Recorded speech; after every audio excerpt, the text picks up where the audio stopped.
Welcome back to JRPTea-Time, everyone, and if you haven't noticed by this stupid hat, I don't wear hats. Back to beautiful.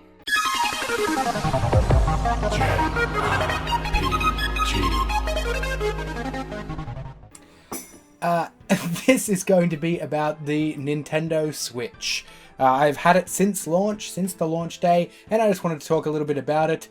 I'm wearing this lanyard and you can't really see it because I've actually attached the Joy-Con grip to it because for whatever reason that I can't figure out, there's like a loop on the back of the Joy-Con grip.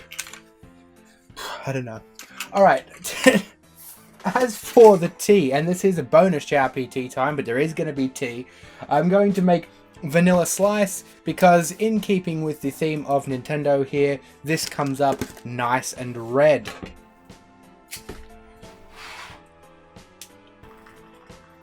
Alright, let's watch that turn red before our very eyes.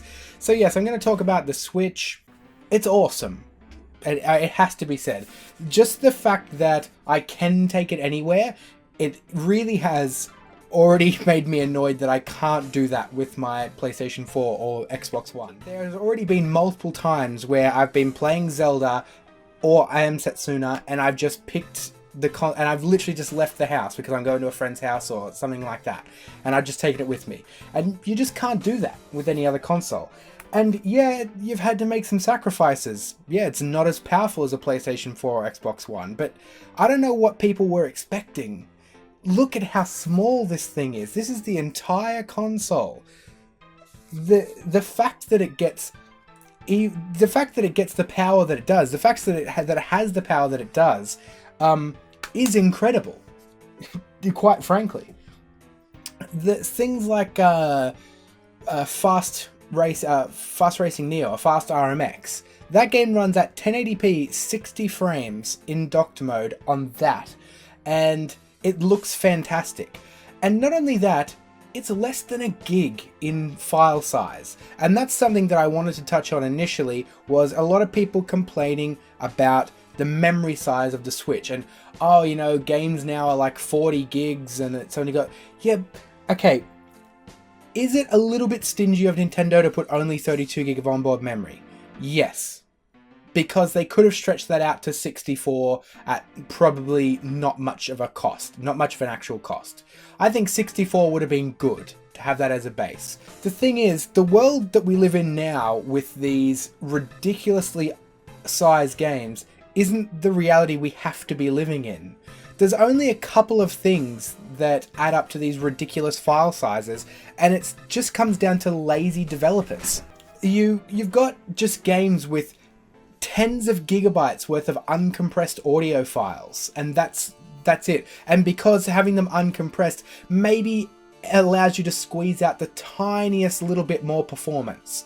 We're talking about, yeah, like a frame. And lazy devs just do that because a frame is a frame, and they would rather do that than try and optimize their game in other ways. And that's really annoying and sad. A game does not have to be 80 gigs to look good. It really doesn't. The actual graphical quality, the look of the game is barely any of that. It all comes down to uncompressed audio files and pre-rendered cutscenes instead of doing the scenes with just logic and in the in-game engine. That's all those massive file sizes are. So it's not a reality we have to be living in. The fact that things like I Am Setsuna and Fast RMX on the Switch are tiny, tiny file sizes, but really massive and good-looking games. I mean, I Am Setsuna is a pretty big game. It just means that Nintendo having this smaller file size should hopefully push developers to actually do their optimization elsewhere and stop including ridiculously oversized uncompressed audio files. We don't need that in games, and it's really annoying because, yeah, okay, my PlayStation 4 Pro has 1 terabyte hard drive, but imagine how much I could put on that 1 terabyte hard drive if devs weren't lazy and making every game be like 90 gig. If the games were more reasonably sized, which you could probably get them most 80 or 90 gig games these days could probably fit into 10 gigs if they just did some compression. which wouldn't affect quality at all. That down to 10 gig, that means I could now store like 9 times more games. It's crap that Nintendo get all the crap they do for having a small file size, but the devs just go completely like it's, yeah, I mean, that's what games now are just 90 gig. No, they don't have to be 90 gig, guys. They really don't have to be 90 gig. But yes, it is a tiny bit stingy of Nintendo to only have 32 gig. I think 64 would have been nicer, would have been a better baseline. And here's what I meant about this lovely red tea. Alright, so we got the payoff for the tea. I'll drink that shortly. The other things that were concerning about the Switch were all of the, the problems that, have been reported. Straight up, guys, this happens on every launch, and not just consoles, we're talking about just consumer electronics in general. Any sort of consumer electronic, like anything, we're talking TVs, phones, tablets, actual game consoles, everything like that, even things down to like just PC components like mice or a graphics card, they all have about a 1.5% DOA rate, so dead on arrival. As in, there are about 1.5% of everything they send out for that product is pretty much broken or faulty out of the box. And from what I've seen, the amount of reports that we've had of people with Switch problems, it's been less than 1.5%. So it's well within the general consumer electronics failure rate.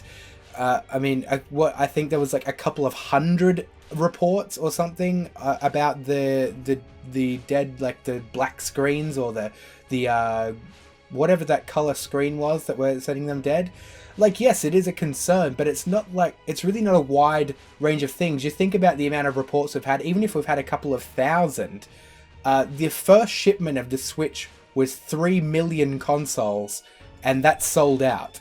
So we've had like a couple of thousand reports out of 3 million. That's a tiny percentage, and there's really nothing to worry about. In terms of just purely my experience, my Switch has been fine, my friend's Switch has been fine, and every acquaintance I know and other YouTuber I know that has a Switch has had no problems. The Joy-Con issue I can't really speak on, like the connectivity problem, because I really haven't had any problems at all. And neither has anybody I know. Which is another issue. I mean, that could be just down to some of the Joy-Cons being faulty, but I'm not sure exactly how widespread that problem is. But as far as like dead Switches or a really major problem, like you only have to think back to Xbox One launch and the PlayStation 4 launch and the various problems they had. So there's much worse things than a tiny fraction of users having a problem with Switch. Although I have heard that Nintendo are swapping them that have problems, any that have problems. So there you go. As for in terms of the games on the Switch, I think that, I mean, a lot of the, I was going to drink that, but it's still way too hot. I think a lot of the reports are, people saying there's nothing to play. I just don't think that's true. I mean, straight away, there's Zelda, which is just a really big game. And then straight away, for JRPG fans, I Am Setsuna's on the console. And I Am Setsuna, this is the first time I've actually played it, because I didn't get it on PlayStation 4 and I didn't get it on Steam. I Am Setsuna's there. If you haven't played that, it's a really great game, and it's really good on the Switch. It's turn-based, and it's got a good story, and you can play it at home or on the go. It's really good. The only other way to do that before was to buy it on PlayStation 4 and PlayStation Vita. So that was kind of crappy. And there are a bunch of other cool games as well, like Voez, which is a music rhythm game using the touchscreen. There's, a Snipper Clips if you have some friends. That's actually a sleeper hit. There's Fast RMX, as I said. Apparently Super Bomberman's really good, but I just have no interest in that.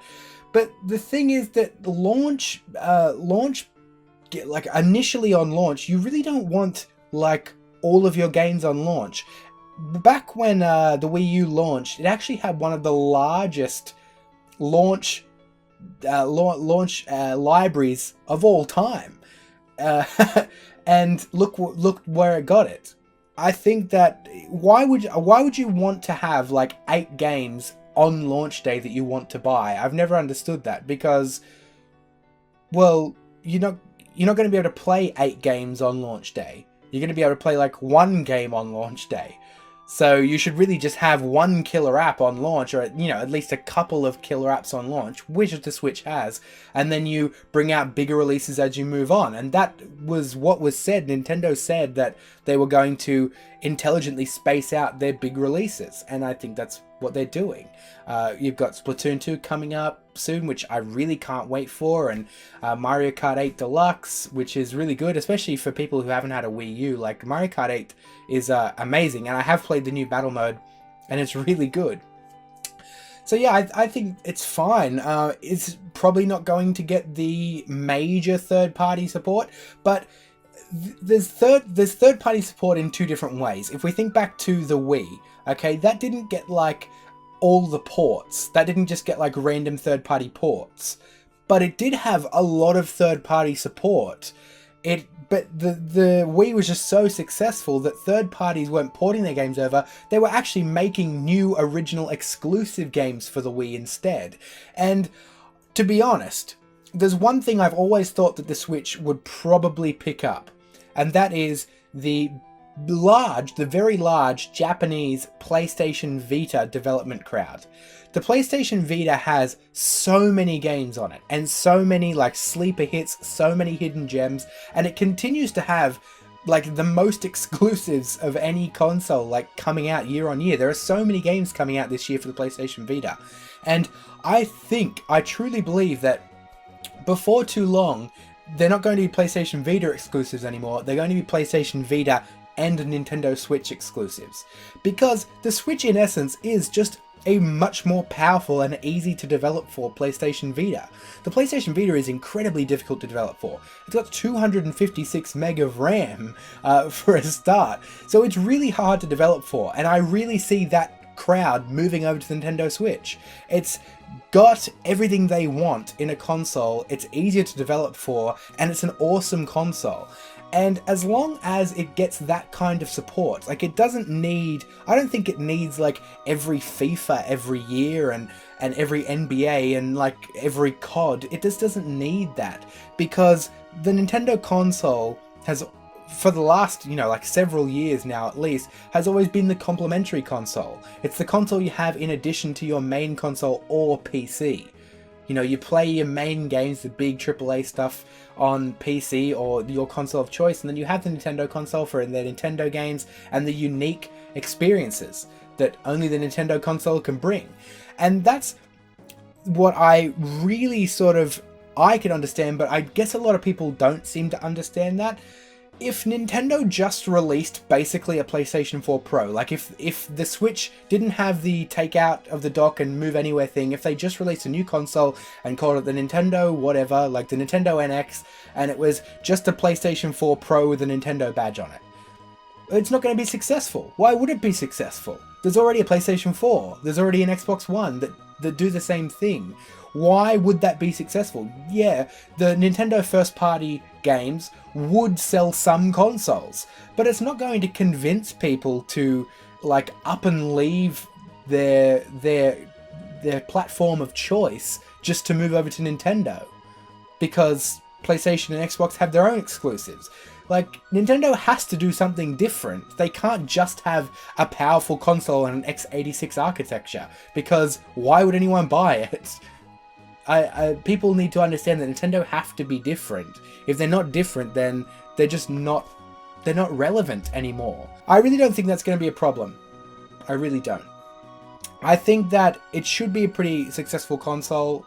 For what we've seen, the hype around it is pretty good. I'm certainly enjoying it. I think that the feel of it, the feel of the Joy-Cons, the design, everything like that is amazing. Engineering-wise, it's really, really good. Like, it's actually kind of astounding that they've got that sort of console in the tiny, tiny form factor that it is. And I'm excited. I'm excited to see what it brings, and I'm excited for things like Xenoblade Chronicles 2. I'm excited for Splatoon 2. I'm excited for Shin Megami Tensei. I'm excited for all these things, and I'm also excited to see whether that PlayStation Vita crowd is going to start creeping over to the Nintendo Switch, and I hope to see that before too long. Alright guys, I'll drink some of this tea. It's still incredibly hot. I probably just burnt myself yet again. But that's going to be all for me, guys. This was the bonus JRPT time. It was probably a little bit longer than it could have been. I'll try and edit it down in post. But like, comment, subscribe, all that stuff. Let me know, do you have a Nintendo Switch? Do you plan to get a Nintendo Switch? What do you think of it if you do have one? And what do you think of it if you don't have one? What do you think are the major problems holding it back? Or do you think that it will be a successful console? What do you see as the future for the Nintendo Switch? And other than that, guys, I'll see you all soon.